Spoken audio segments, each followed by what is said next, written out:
দীর্ঘ ১৭ বছর পর কারাগার থেকে মুক্ত হলেন বিএনপি নেতা লুৎফুজ্জামান বাবর। সাবেক স্বরাষ্ট্র প্রতিমন্ত্রী ও নেত্রকোনার সাবেক এমপিকে বরণ করে নিতে ঢাকা কেন্দ্রীয় কারাগারের সামনে জড়ো হন হাজার হাজার নেতাকর্মী। দুপুর ২টায় জেল থেকে বেরিয়ে যান বিএনপির প্রতিষ্ঠাতা জিয়াউর রহমানের সমাধিতে শ্রদ্ধা জানাতে। সেখানে তিনি জীবন থেকে হারিয়ে যাওয়া ১৭ বছরের জন্য বিচার চান। এখন তো জীবাণুদের থেকে বাঁচালে সারাদিনকে বাঁচাবে ডেটল বাঁচাবে। ডেটল দেয় জীবাণুর বিরুদ্ধে ১২ ঘন্টার সুরক্ষা বলয়। সুরক্ষার বিশ্বাস থাকুক দিনভর। ১৭ বছরে পাল্টে যায় অনেক কিছু। আতুর ঘরের শিশুটি হয়ে যায় তরুণ, একজন তরুণ চলে যায় বার্ধক্যের দুয়ারে। ফুলের মালা গলায় জড়ানো মানুষটিরও জেলখানায় কেটে গেছে ১৭টি বছর। মাথায় চুলের ক্রিম লাগানো, চোখে দামি চশমা আর চাকচিক্যময় শার্ট পাঞ্জাবি পরা সেই লুৎফুজ্জামান বাবরও বোধ হয় অনেক পাল্টেছেন। অন্তত সাদা চুল দাড়ির চেহারাতে সেটাই স্পষ্ট। মুক্তি পাচ্ছেন বিএনপি নেতা লুৎফুজ্জামান বাবর, এমন খবরে ভোর রাত থেকেই কেরানীগঞ্জে ঢাকা কেন্দ্রীয় কারাগারের প্রধান ফটক পরিণত হয় বিএনপি নেতাকর্মীদের জনসমাবেশে। শুধু নেত্রকোনা নয়, বাবর সমর্থকরা আসেন রাজধানীসহ বিভিন্ন এলাকা থেকে। সবার হাতেই ছিল ফুলের মালা বা তোড়া। বেলা ১১টার আগেই কারাগারে পৌঁছায় মামলা থেকে খালাসের প্রয়োজনীয় নথি। দুপুর ২টায় কারামুক্ত হন লুৎফুজ্জামান বাবর। এর পরের দৃশ্যটা নেতাকে কাছে পেয়ে কর্মীদের বরণ করে নেয়ার। মানুষের চাপে কারাগারের প্রধান ফটকের গেট ভেঙে ভেতরে রাস্তায় ঢুকে পড়েন অনেকে।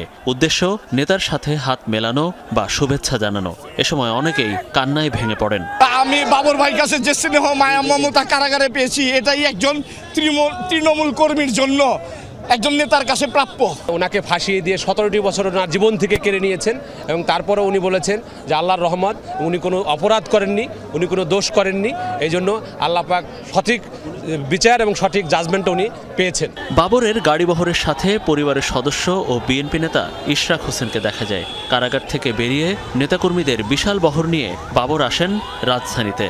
হানিফ ফ্লাইওভার দিয়ে এসে কারওয়ানবাজার ফার্মগেট হয়ে পৌঁছান বিএনপির প্রতিষ্ঠাতা জিয়াউর রহমানের সমাধিতে, করেন জিয়ারত। লুৎফুজ্জামান বাবর এখন থেকে ১৭ বছর আগে যখন কারাগারে যান, টকবগে যুবক ছিলেন, তাকে মিথ্যা অভিযোগে অন্যায়ভাবে রাজনৈতিক প্রতিহিংসার বশবর্তী হয়ে কারাগারে আবদ্ধ রাখা হয়েছে।